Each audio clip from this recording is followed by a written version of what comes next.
This week, Drupal patched a critical SQL injection vulnerability in Drupal Core, which is currently under active exploitation.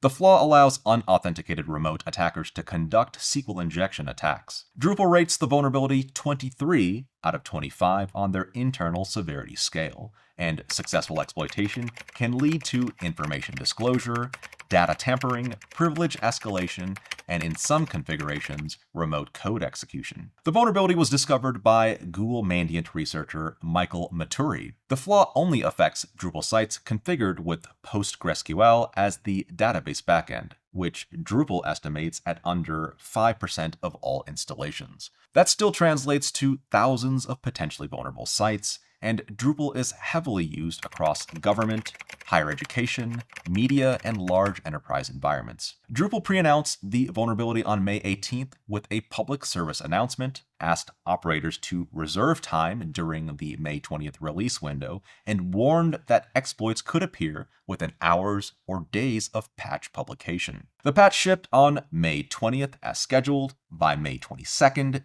Drupal updated their advisory to confirm that exploit attempts were being detected in the wild. Imperva researchers tracked over 15,000 exploitation attempts, targeting nearly 6,000 sites across 65 countries within 48 hours of patch release. CISA added the vulnerability to its known exploited vulnerabilities catalog on May 22nd, with a federal remediation deadline of May 27th. Researchers at Migo Security published an analysis on May 21st, documenting that they built a working exploit for the vulnerability in under an hour using Claude and less than $10 in API tokens. Their team set Claude Code to monitor the supported Drupal branches on the evening of May 20th, then went to dinner. By the time they returned, Claude had detected the patch, identified the security commit, set up a vulnerable Drupal instance in a Docker container, and with some human nudging per Migo,